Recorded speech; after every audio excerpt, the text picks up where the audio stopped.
The phone vibrated on my desk, lighting up with a name I'd grown to dread. I let it ring 3 times as I finished the email I was drafting, drawing out those seconds before answering.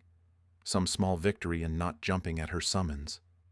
The cool glass against my ear, I answered with practiced neutrality. "Hello, Linda." Her voice carried that unmistakable smugness, like a cat with feathers still stuck to its whiskers. "Nathan, dear, I thought you should know I've made some changes to the family finances." Her words dripped with false sweetness. "Your trust fund has been reassigned. I've transferred everything to Ryan. It seemed more appropriate." The silence stretched between us while she waited for the explosion, the desperate pleading, perhaps even tears. People like Linda fed on reactions like that. "Is that all?" I asked, my voice steady. A pause. You don't seem surprised." "I'm not. This was millions of dollars, Nathan. Everything your mother left you. Don't you understand what I'm telling you?" I leaned back in my chair, gazing out at the city skyline through my office window. "I understand perfectly, Linda. Thank you for letting me know. Is there anything else?" Her breathing quickened on the other end. This wasn't the response she had rehearsed for. "You're in shock. It'll hit you later when you realize what you've lost. Goodbye, Linda." I ended the call and placed the phone face down on my desk. My name is Nathan Caldwell, and I knew this day was coming since I was 16 years old. That was when my stepmother moved into our home and began the slow, methodical process of dismantling what remained of my family. 8 years before that call, my mother was still alive. Eliza Caldwell had built synth logic from a startup in our garage to a mid-sized tech firm specializing in data analytics. I would watch her work late into the night, her fingers flying across the keyboard, pausing only to sip cold coffee or to explain some concept when she caught me staring from the doorway. "The future is in patterns, Nate," she would say. "Anyone can collect data. The value is in understanding what it means." When the diagnosis came, she approached her illness the same way she approached her business, with focus, research, and pragmatism. The cancer was aggressive, but so was my mother. She fought while simultaneously putting her affairs in order. "She left you well taken care of," her lawyer, Richard Myers, told me at the reading of the will. I was 19 then, halfway through college, and trying to understand a world without her steady guidance. The trust fund is substantial, designed to mature in stages. You'll have access to portions at 25, 30, and full control at 35. My father, James Caldwell, had always been the quieter partner in my parents' relationship. He taught literature at the local university, more comfortable with Dickens and Austen than balance sheets and business plans. My mother's death hollowed him out, left him drifting through our too-large house like a ghost. When Linda Pierce appeared in his classroom 2 years later, she must have seemed like salvation. She was attentive and sympathetic, with a son of her own, Ryan, 2 years younger than me.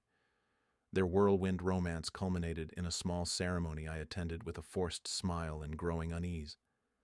The first changes were subtle. Family photos rearranged, my mother's books boxed up to make room for Linda's collection of crystal figurines. Then Linda suggested redecorating, erasing more traces of the woman who built our home. My father, still searching for solid ground, agreed to everything. "We need to be practical about space," Linda explained as she converted my mother's home office into a bedroom for Ryan. "You're hardly ever home from college anyway, Nathan, and Ryan needs to feel welcome in his new home." That first Thanksgiving with our blended family set the tone for everything that followed. Linda dominated the conversation, with Ryan eagerly following her cues. My father smiled absently, nodding along. I watched them, cataloging the patterns just as my mother had taught me. "Your scholarship should cover most of your expenses," Linda commented when I mentioned my summer internship plans. "James and I were thinking of using that money to help Ryan with his car instead. College is still years away for him, but transportation is an immediate need. The scholarship that covered only tuition, not housing or books. The internship that was unpaid but crucial for my resume. The trust fund that Linda couldn't quite access yet, but clearly knew about in detail. I caught her once, in my father's study, rifling through financial documents. She didn't even pretend to be embarrassed. "Just trying to get a handle on our family finances," she said smoothly. "Someone needs to take charge, and your father has never been good with money." By my senior year of college, the pattern was clear. Linda had methodically positioned herself between my father and me, subtly undermining our relationship while elevating Ryan's status in the family. My father, still wounded from my mother's death, seemed almost grateful to have decisions made for him, responsibility lifted from his shoulders. The weekend I graduated, Linda orchestrated a celebration that somehow centered around Ryan's acceptance into the local community college. My accomplishments were acknowledged with a perfunctory toast, while Ryan received a new laptop for his studies. That night, I made my decision. I would make my own way. I accepted a job offer in the city, 3 hours from home, and moved out the following week. If they noticed the distance I was creating, they never mentioned it during our increasingly infrequent phone calls. What Linda didn't know, what she never bothered to find out, was that my mother had been just as perceptive as I was becoming. Eliza Caldwell had watched her own widowed father fall prey to a gold digger in her youth. While she couldn't predict Linda specifically, she had prepared for the possibility of someone like her. Richard Myers, my mother's lawyer and longtime friend, had kept in touch over the years. When I turned 23, he invited me to lunch. "Your mother asked me to have this conversation with you when you were ready," he said, sliding a folder across the table. "I think that time is now." Inside was a detailed explanation of the safeguards built into my trust. A separate document outlined warning signs of financial manipulation and elder abuse. "Your mother was thorough," Richard said with a small smile. "She wanted to protect both you and your father." 3 days after that lunch, I visited Richard's office again, this time with recordings of Linda's not-so-subtle comments about my trust fund, emails she had sent to my father's financial advisor posing as his assistant, and photographs of documents she had altered. "This is good," Richard nodded, examining the evidence. "But not yet enough. We need to wait until she makes an actual attempt to access the funds." "She will," I said with certainty. "It's just a matter of time." For the next 2 years, I built my career as a business consultant, specializing in data analysis, my mother's legacy living on through my work. I maintained minimal contact with my family, enough to keep tabs on the situation without engaging directly in Linda's manipulations. When my 25th birthday approached, the first stage when I would gain access to part of my trust, I knew Linda would make her move. Richard and I were prepared. We had set up a shadow system that would appear to transfer funds while actually securing them. Every attempt to access the accounts would be logged. Every document Linda falsified would be preserved as evidence. The day she called me, thinking she had succeeded in stealing my inheritance, was the culmination of 5 years of patience and planning. After hanging up with Linda, I made 2 calls.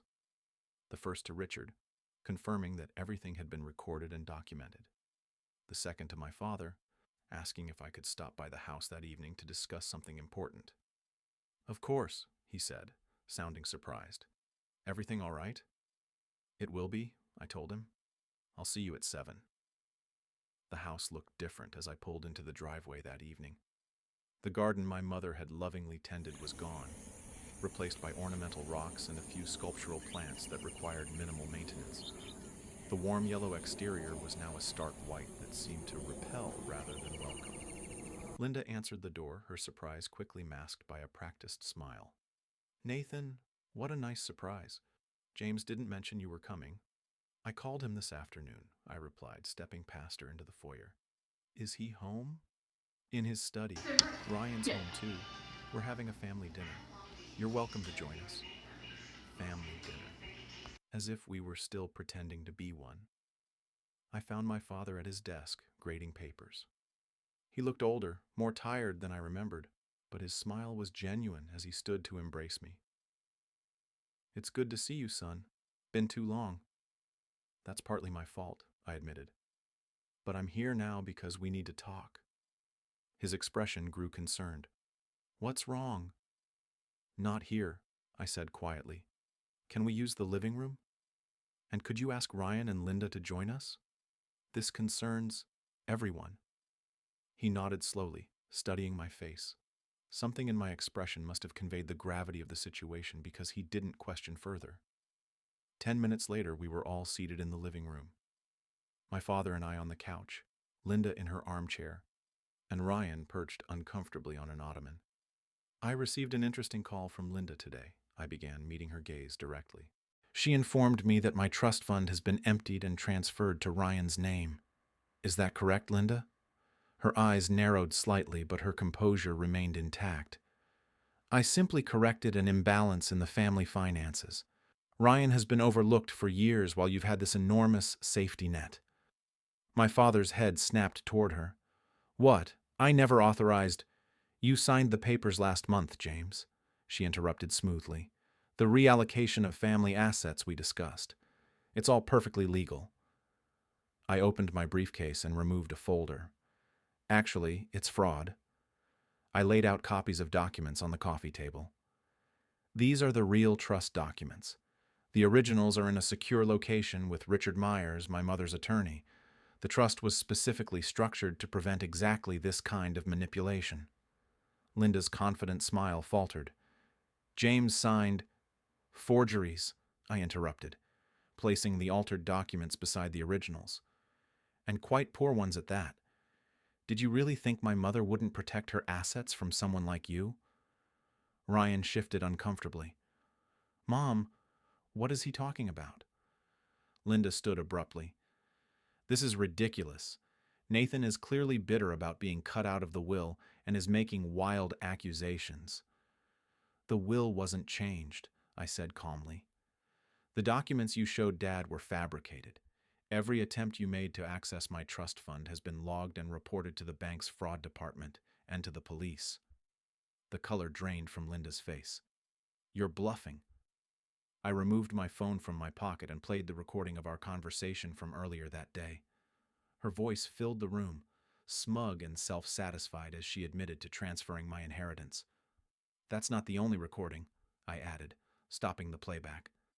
I have years of documentation, emails you sent pretending to be Dad, phone calls to financial institutions, forged signatures. My father's hands were shaking as he examined the documents. Linda, tell me this isn't true. Her expression hardened. Everything I did was for our family.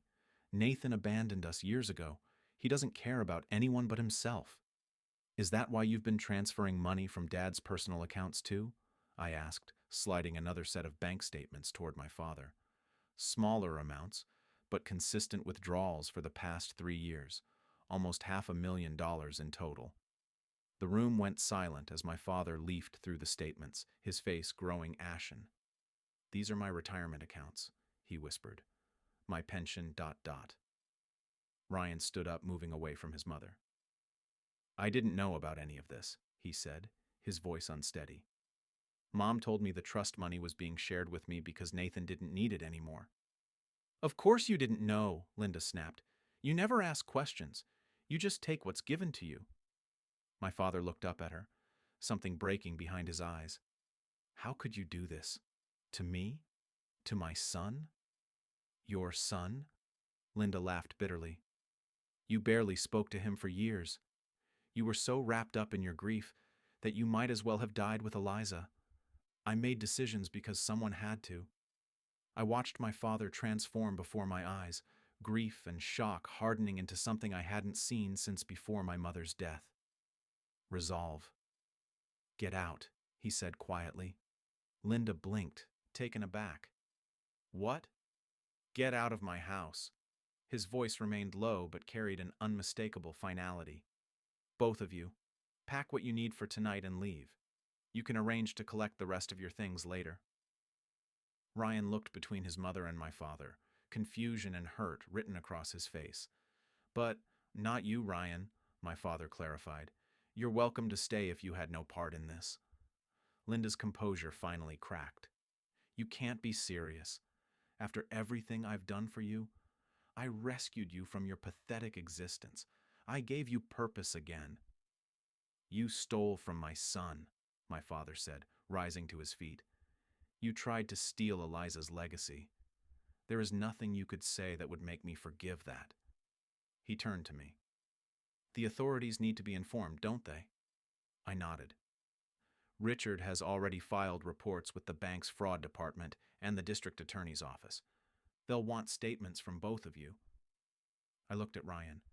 "Your testimony about what you knew or didn't know would help clarify things." Linda grabbed her purse and stalked toward the door. "This isn't over.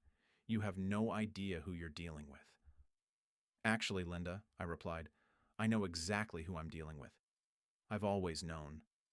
The door slammed behind her, leaving the three of us in silence. The legal proceedings moved swiftly. Linda had left a clear trail of fraud that even the most sympathetic judge couldn't ignore. My father filed for divorce immediately, citing the financial crimes as grounds. Ryan, still reeling from the revelations about his mother, provided a statement confirming he had no knowledge of the fraudulent activities. The night after Linda's first court appearance, my father and I sat in the kitchen of the house that was beginning to feel like a home again. The crystal figurines were gone, boxes of my mother's books had reappeared from the attic, and there was a tentative peace between us. "I should have seen it," he said, staring into his glass of whiskey.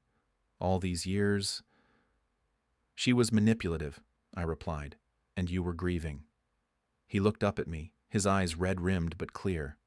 "So were you, and you saw right through her." I shrugged. I had Mom's perspective. She prepared me in her way. "She always was the smarter one," he said with a sad smile. "God, I miss her."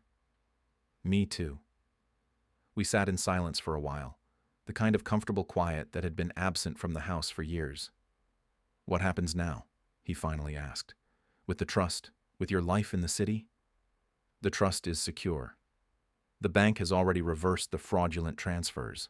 As for the city—" I considered for a moment. "I've been thinking about starting my own consulting firm, using what I've learned, building something of my own." "Like your mother would have done," he observed. "Exactly like that." 3 weeks later, Ryan called me. We hadn't spoken since the night of the confrontation, though I knew from my father that he had moved into an apartment near the university where he had enrolled in business courses.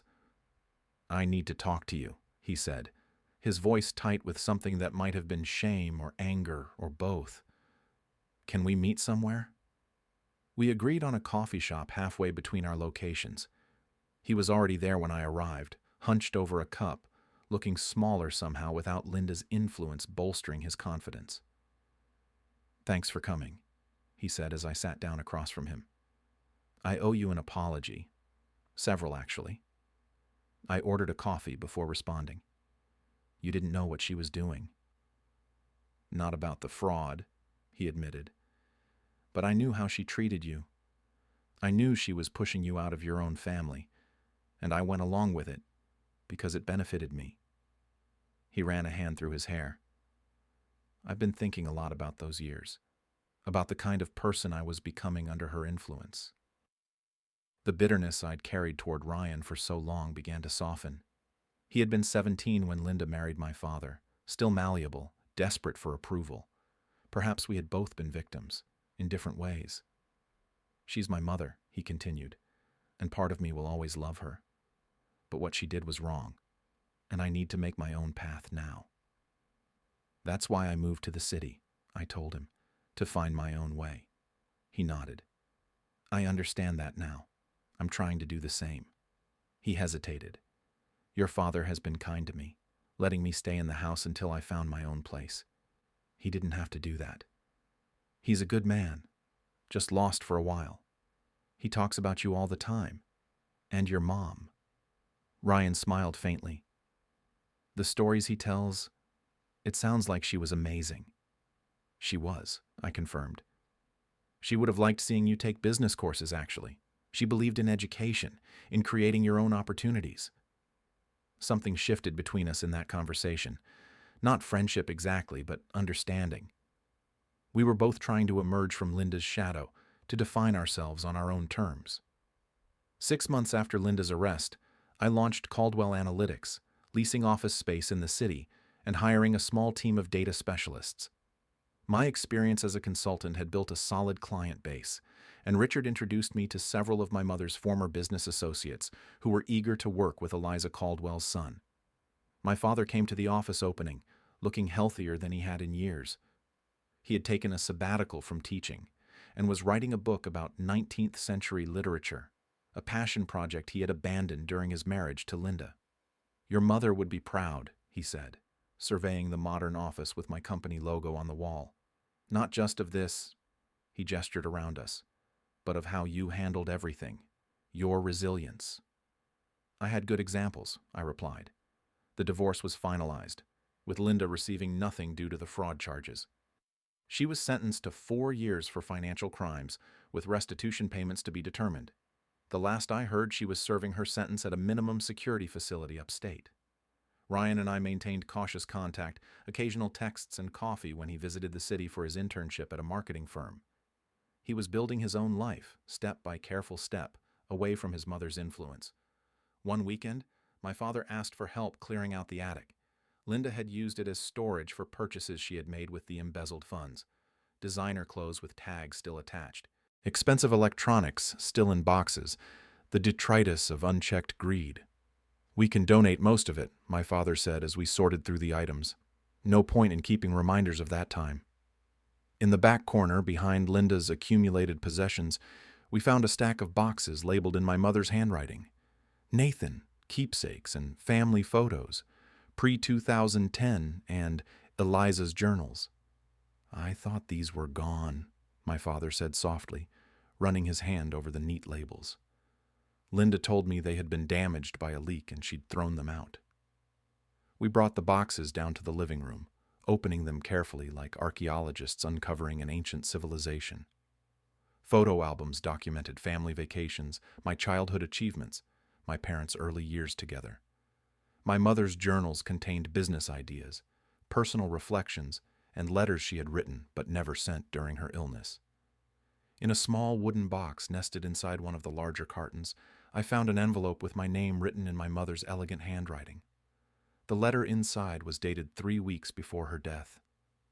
"My dearest Nathan, if you're reading this, then Richard has determined you're ready for the full truth about your inheritance, or circumstances have forced the issue sooner than we hoped.